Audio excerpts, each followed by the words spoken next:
Hello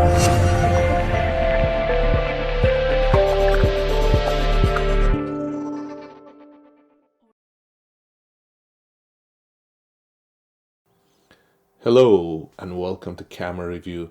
Today we are looking at Panasonic's latest camera, S1H. Now this camera, as I promised in my other reviews, that will be compared to their GH5 and GH5S, and these are two important flagship cameras from Panasonic that has captured the attention of the market, has been the favorite for videographers, wedding photographers, wedding videographers, as one of their main to go to camera for their business. And now that we are going into the GH6 model that's going to be coming out soon, we want to have a closer look at what this camera is going to do compared to what GH5 has been doing. What is very, very important and clear is this new transition we are going through from getting from the 4K to 6K in terms of video quality. And that is going to make big changes, and it's going to cause big ripples in the industry, because the cameras that were produced up until this day with the 4K as being their standard is no longer. Yet the 4K quality is still there to offer just about everything that a videographer or a filmmaker needs in producing high quality content. In fact, if you look at what the TV screens or the computer screens are able to resolve, they are no more than usually HD quality, and some of them very rarely can go up to 4K UHD. And yet we are pushing for 6K. And a lot of people don't understand why 6K is so important, yet we are here demanding 6K, and those are the things I'm going to mention. But first off, I want to give you very good news.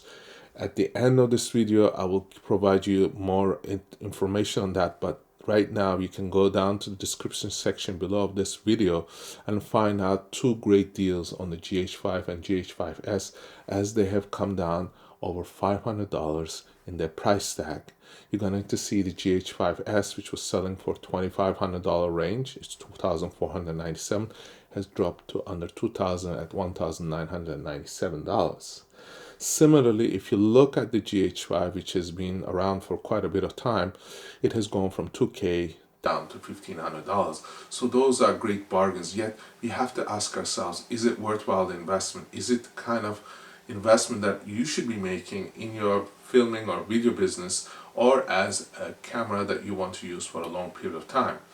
Again, when you compare these two cameras, you, for example, taking a GH5, you have to pay double the amount to get S1H. So why is the S1H so important? We're going to get into that as well. First of all, let's look at side by side what these two cameras can do. When you look at the GH5, you're going to see that it's able to do 4K 10-bit 422, which means you're going to get very high quality images as far as video images out of this camera. Similarly, if you got the GH5S, it has very good quality with the similar specs. The only main difference between the two is their ISO range. You're going to find that GH5S handles low light a lot better. In fact, handles it much better than the S1H. So the question becomes, what is the S1H offering that's different? If you look at the S1H, you're going to find out that it does not have internal 422 recording on a 10-bit. It has a 420, which is a lower quality recording on a 4K. Yet we are paying extra, and the extra it goes is the 6K. And if you look at the 6K quality, the amount of information that is processing, it is much lower than the 4K.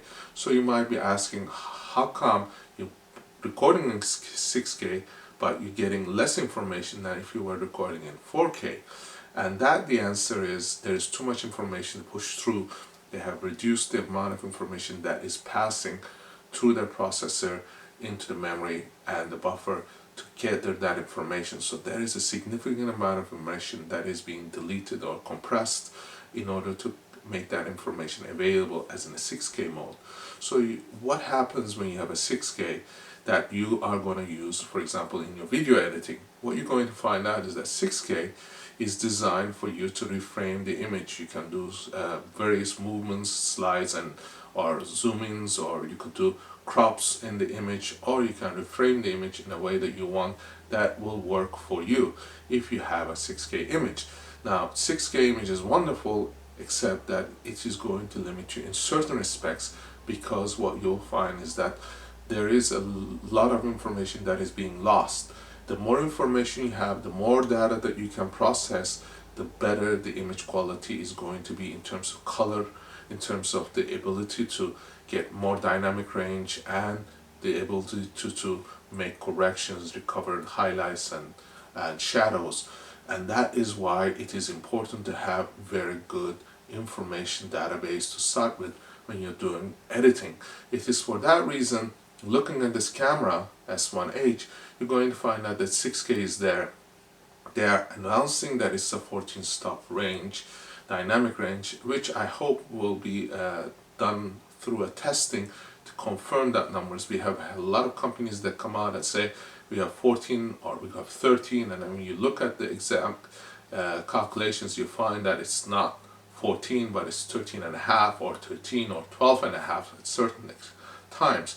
That is one of the considerations that I put into measuring how good a camera is. But more importantly, I put out this information for everyone to know. It is the colors that you are going to be able to use in the post-production that is going to define how good your image is going to look. If you are after that cinematic look, and if you do not have the data, your images are only going to look mushy, or it's going to look like it has been gone through processing to give this artificial effect rather than this very cinematic look. That's why if you look at the Aries and Res, they are pushing this incredible bit of information, and they have these much bigger systems in order to be able to process that information. It is that difference that allows them to create those cinematic images. Otherwise, everybody be using one of these cheaper cameras. The difference being there is that we are dealing between 200 megabits per second versus, for example, 400, 500, even 1000 megabits per second of information being processed.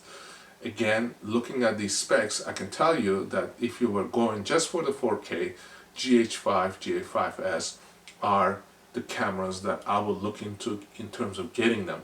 There is only two caveats that I will tell you. One is the GH1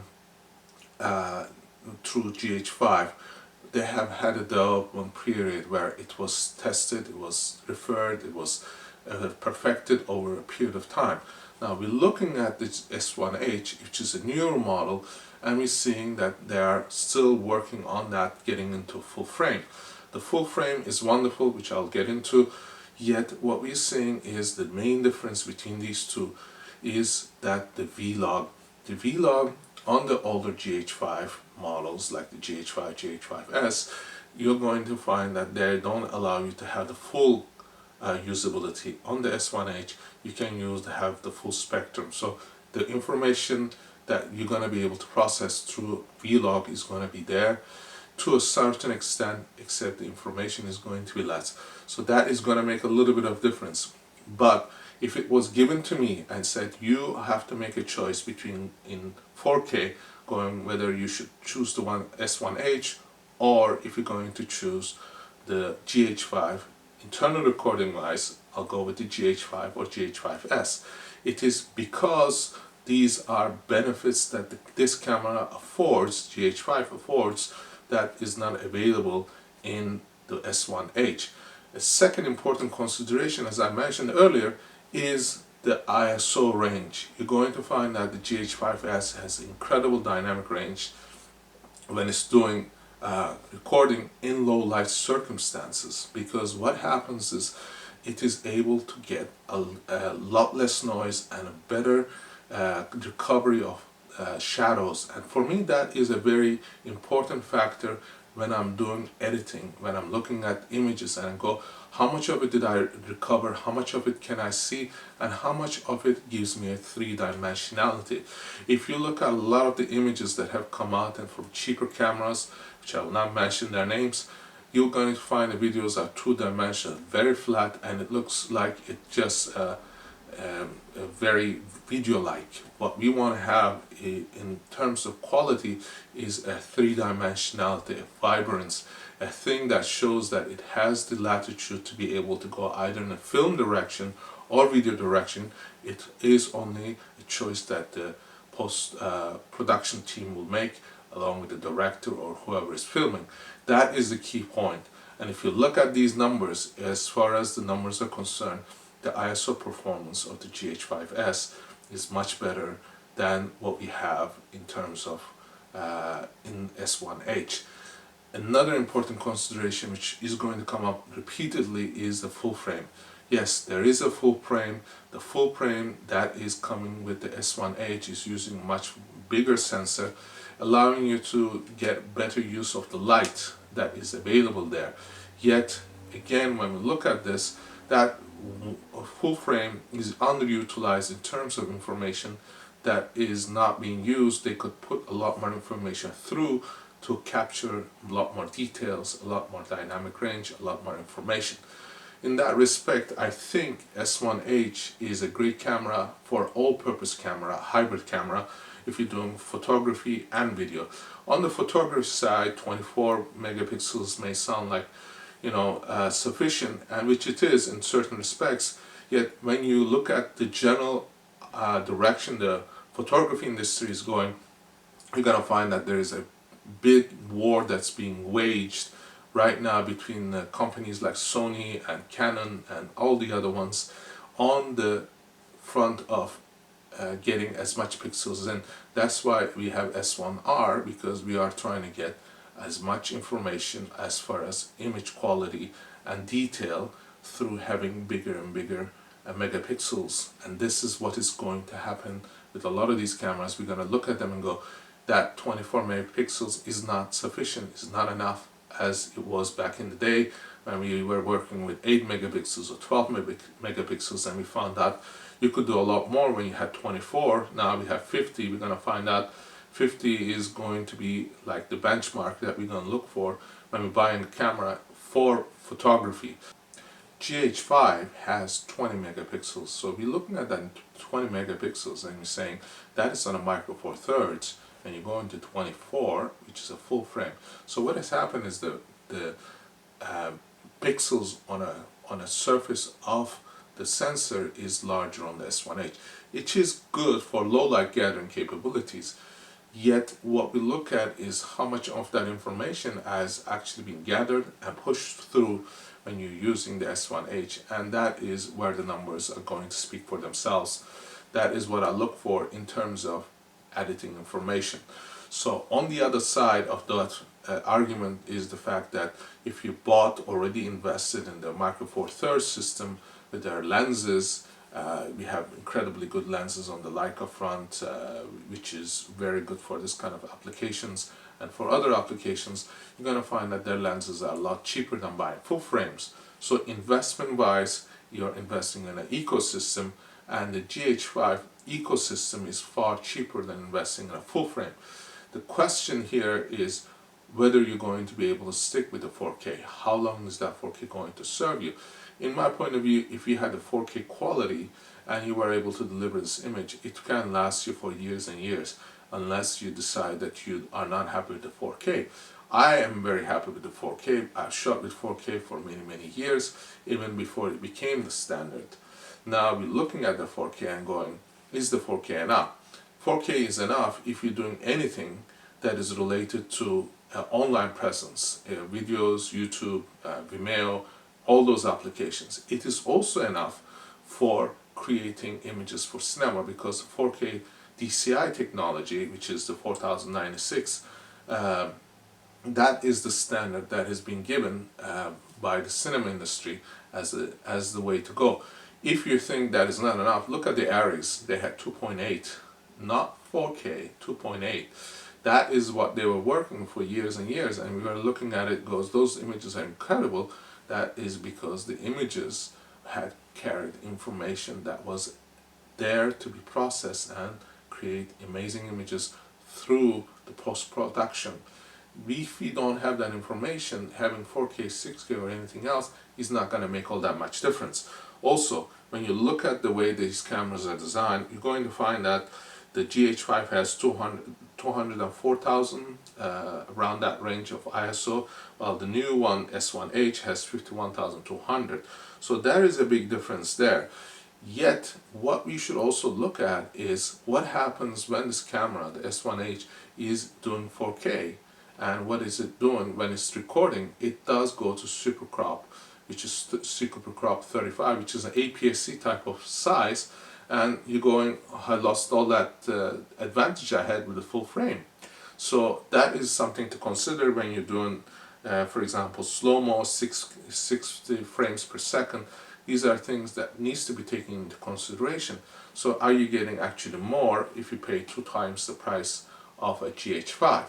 And in my point of view, I think GH5 is still great value. As I said, I have provided links down below where you can get these cameras for a lot less than what we were able to get a month or a month and a half ago.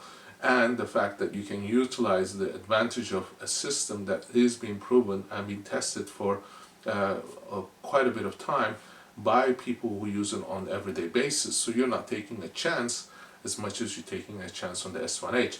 S1H, as far as it goes, is going to also be a little heavier than going with the GH5 in terms of comparatively having a bigger lens, a little bit heavier body and everything else. For me, that is a consideration I always put in if I'm going to use it as for example, a gimbal setup or a situation where I want to use it in various circumstances where I need to be mobile. Those are things that I'll consider. GH5 is a decision that depends on your needs, and the reads that I see at 4K level has not been superseded by anyone who's doing that kind of work. What I also like is the anamorphic. Anamorphic is great, and if you can do anamorphic, you're going to get a huge amount of information that is going to allow you to use it in post-production if you are doing the recording with the GH5 or GH5S. Those are my opinions on these things, and if you have questions, as I said, please drop a comment section and I will answer those. But I also recommend that you watch my review on the S1H, and I will show you how that camera is compared to the other cameras in the market, and it gives you a better insight on how that performance is. As far as comparatively in the same lineup, GH5, S1H, they have their pluses and minuses. I think 20 megapixels on the GH5 or the GH5S is more than sufficient to get you through any kind of photography you may be doing. As far as getting more out of your full frame, I think there is S1H has a bit of leeway in terms of getting, for example, better autofocus or better capabilities as far as getting photographs, but I think those are minimal in consideration to what you are getting in video. And I think both cameras, the S1H and the GH5, are video cameras mainly rather than hybrid cameras. Hybrid cameras are there and has been around for a long time, yet what I look for is what are your main intentions. If you are going to do video, then consider GH5. If you're going to do just photography, then consider the S1R. Or if you're going to go to be the S1H because you need to do the video, then make sure those are the ones that you're going to need and use and get the quality that you need, and you can justify that $4,000 price tag. So on that, I leave you with this final thought. If you were to buy one camera from the Panasonic lineup, which one would it be? And I think I have answered that question very well. And I see you in our next review. Thank you for watching.